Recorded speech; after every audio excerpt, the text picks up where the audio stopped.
Bonjour à tous! Peindre les ombres à l'aquarelle. Dans la vidéo d'aujourd'hui, je vous propose de passer du côté obscur et de parler des ombres. Vous verrez que les ombres sont indispensables pour créer des aquarelles lumineuses. Et c'est ce qu'on veut tous, non? Alors les ombres, comment les peindre correctement à l'aquarelle? C'est parti!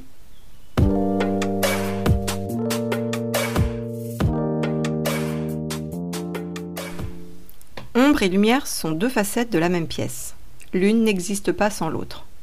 Mettre des ombres dans une peinture, c'est ce qui permet de créer l'illusion de la lumière par contraste. Oui, ça semble complètement contre-intuitif, mais pourtant c'est vrai. Plus il y a d'ombres, plus on perçoit la lumière. Donc savoir peindre les ombres, c'est aussi savoir peindre la lumière, et ça c'est cool. C'est donc super important. Pourtant, surtout quand on débute, et moi la première d'ailleurs, on les oublie très souvent, alors qu'elles sont absolument partout. Mais comme ce ne sont pas des objets en soi, qu'elles n'ont pas de contour palpable, on ne les identifie pas comme des éléments à peindre à part entière. On les ignore alors purement et simplement. Énorme erreur.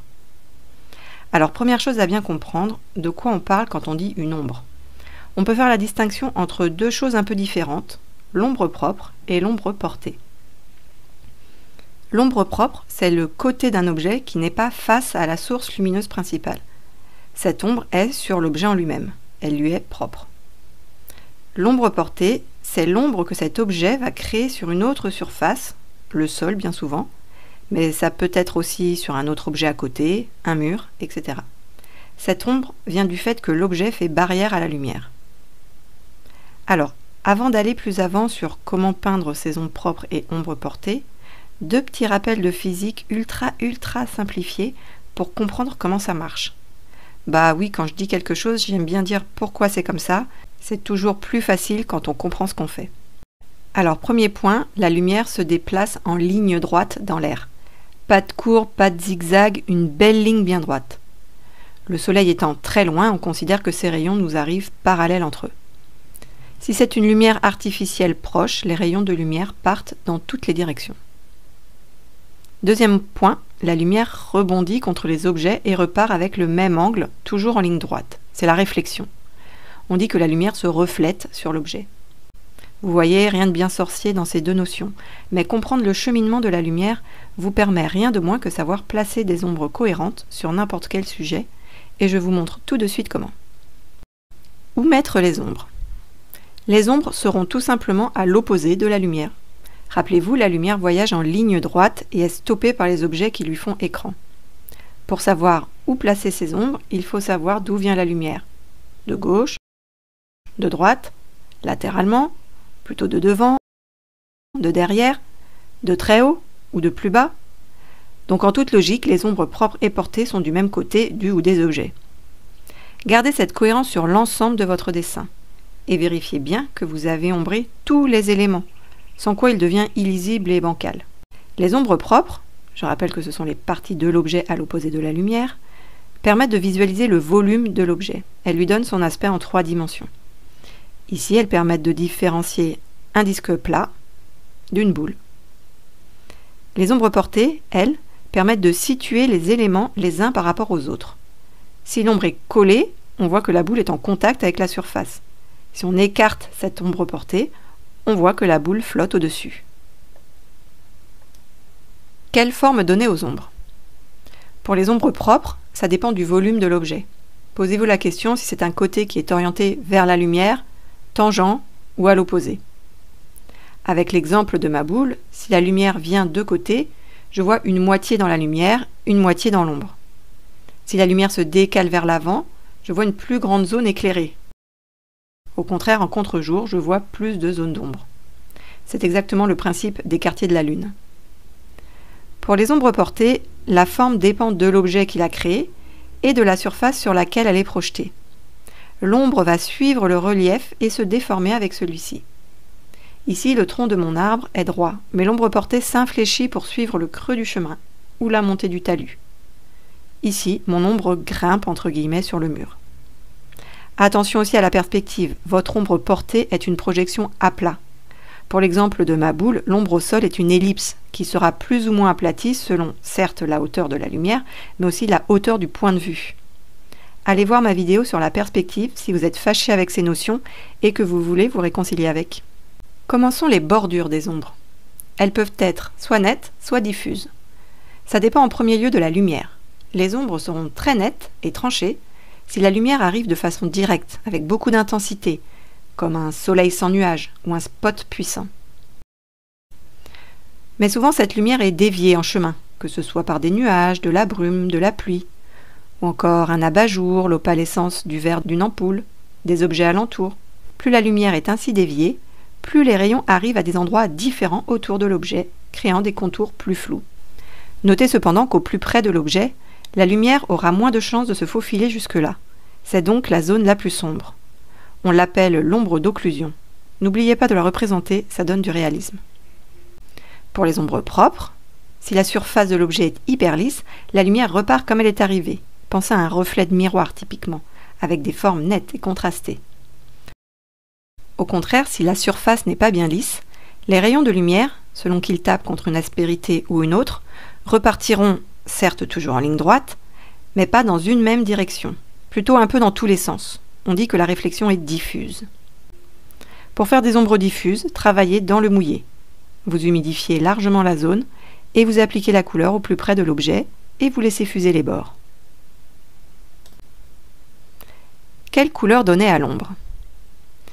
Ici, je vais parler d'abord de valeur, c'est-à-dire le caractère plus ou moins clair ou foncé d'une même couleur.